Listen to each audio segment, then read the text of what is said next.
Hello friends, मैं Rohit. Physics in easy way में आपका स्वागत है।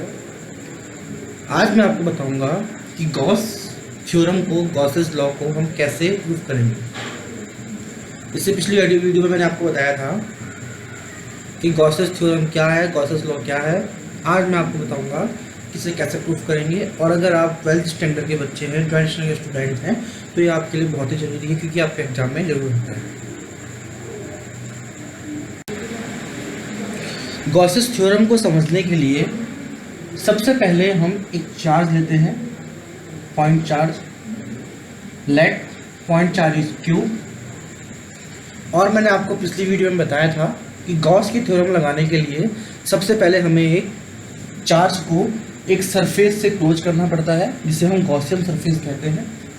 तो इस क्यू चार्ज को भी हम एक सरफेस से क्लोज कर देंगे। देखो, मैं एक क्यू चार्ज है, इसके चारों ओर एक सरफेस बना रहा हूँ, गॉसियन सरफेस कहेंगे इसको हम।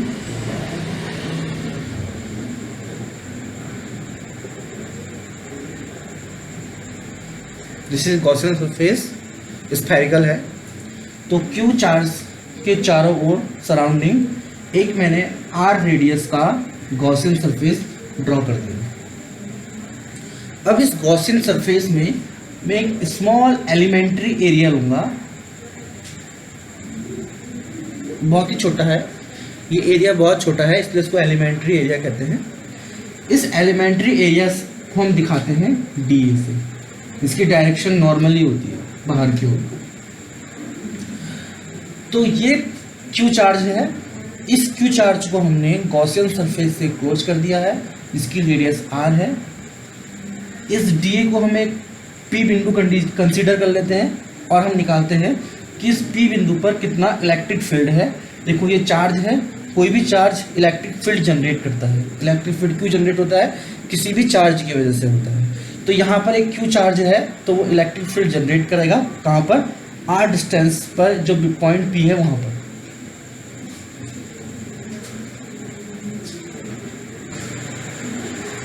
देन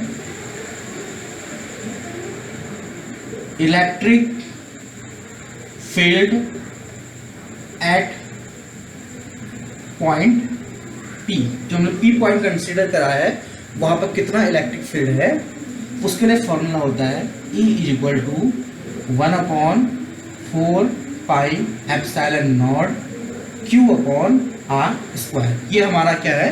इलेक्ट्रिक फील्ड का फॉर्मूला है जो क्यू चार्ज जनरेट करता है। तो ये क्यू चार्ज है, वो पी पॉइंट पर कितना इलेक्ट्रिक फील्ड जनरेट करेगा? 1/4 पाई एप्सिलॉन नॉट Q/r²। ठीक है। अब बात करते हैं इस डीए की। क्यू चार्ज की वजह से इस डीए पर एक इलेक्ट्रिक फ्लक्स जनरेट होगा। तो वो इलेक्ट्रिक, जैसे कि ये तुम्हारा एरिया बहुत छोटा है, तो वो इलेक्ट्रिक फ्लक्स भी छोटा होगा। जैसे हमने एरिया को यहाँ पर डी ए से दिखाया है, तो फ्लक्स को हम शो करेंगे D5 से। वैसे फ्लक्स का 5 होता है, पर यहाँ स्मॉल होने की वजह से हम उसको D5 बोलेंगे। ठीक है। तो हमें अब निकालना है फ्लक्स पासेस थ्रू डी।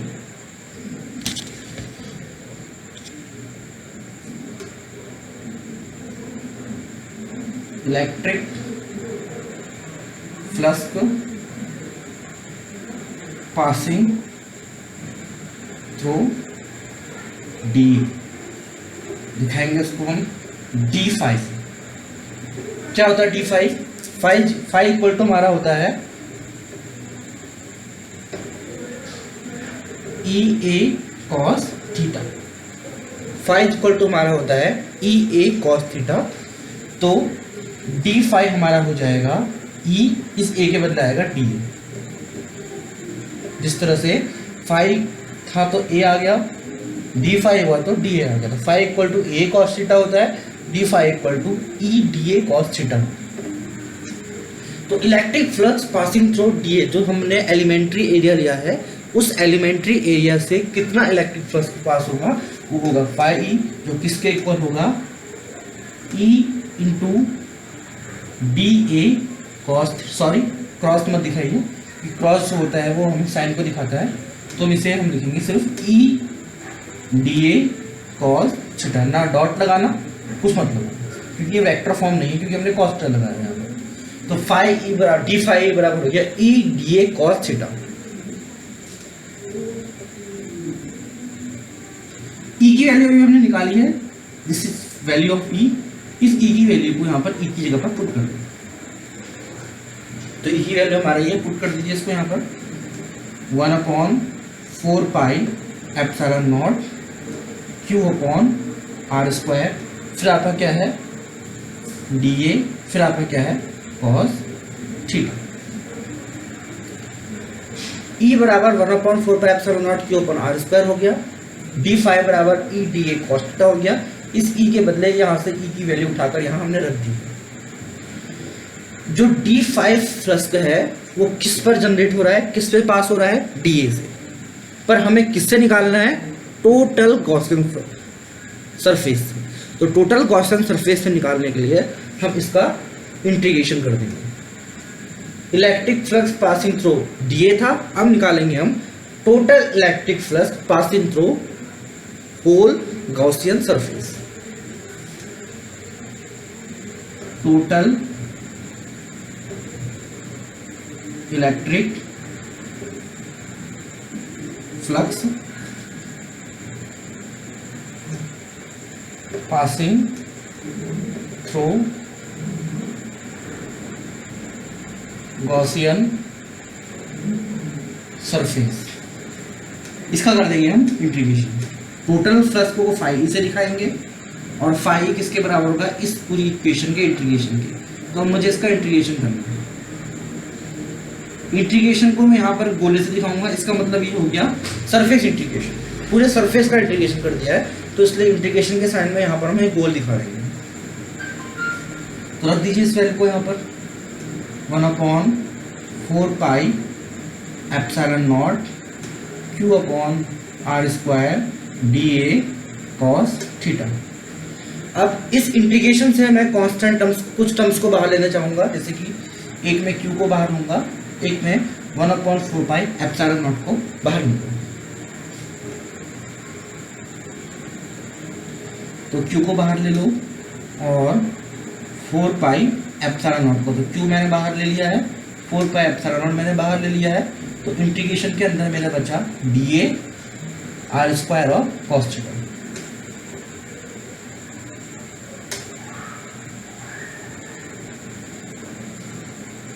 अब मैं आपको बता देता हूं कि d A cos theta r square होता क्या है।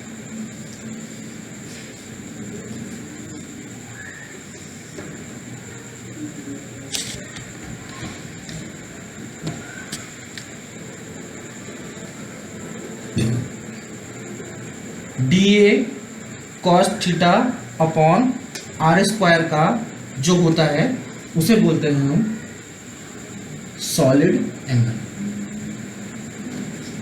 D A cos theta r square होता है हमारा सॉलिड एंगल, और सॉलिड एंगल को डिनोट किया जाता है डी ओमेगा से।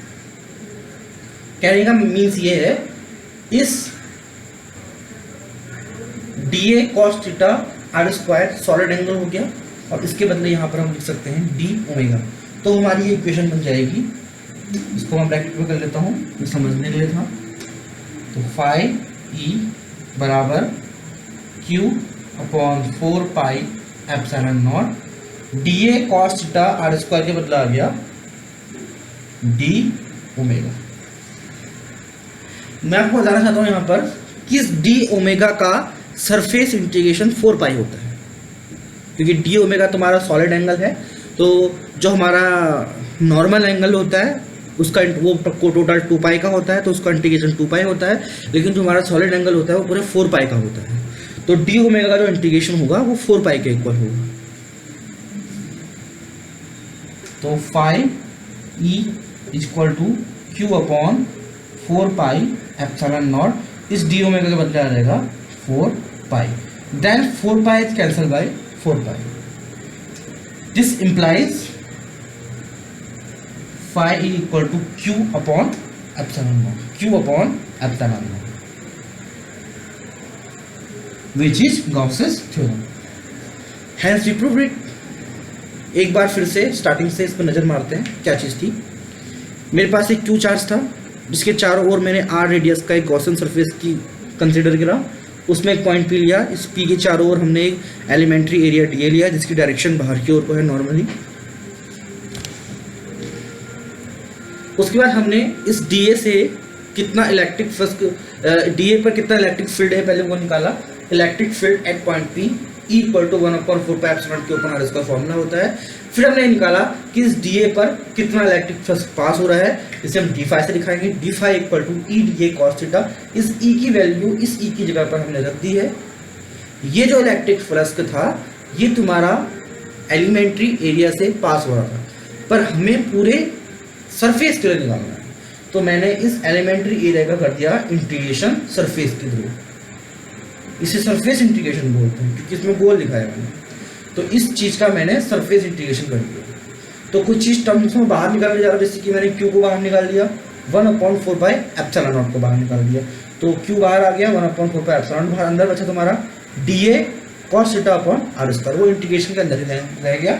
D A cos theta upon r square होता है सॉलिड एंगल, जिसे हम डिनोट करते हैं डी ओमेगा से। तो इस d A cos theta upon r square की जगह आ गया डी ओमेगा, जहाँ डी ओमेगा इंटीग्रेशन होता है 4π, की सॉलिड एंगल कंप्लीटली 4π का होता है। जो हमारा नॉर्मल एंगल होता है 2D एंगल होता है वो आपका 2π का होता है, लेकिन जो सॉलिड एंगल होता है 4π का होता है। इसलिए सॉलिड एंगल का जो इंटीग्रेशन होगा वो 4π आएगा, and 4π is cancel by 4π, then क्या बचा q अपॉन एप्सिलॉन नॉट। तो phi e equal to q upon epsilon naught. This is Gauss's theorem. तो दोस्तों ऐसे हम गॉसेस थ्योरम को इजीली प्रूव कर सकते हैं। Thank you. आपको अगर वीडियो अच्छी लगी तो मेरे चैनल सब्सक्राइब कर सकते हैं, इस वीडियो को लाइक कर सकते हैं, और अगर हिंदी में चाहिए तो कमेंट कर सकते हैं, मैं इसको थोड़ा हिंदी में ट्रांसलेट करके आपको। Thank you.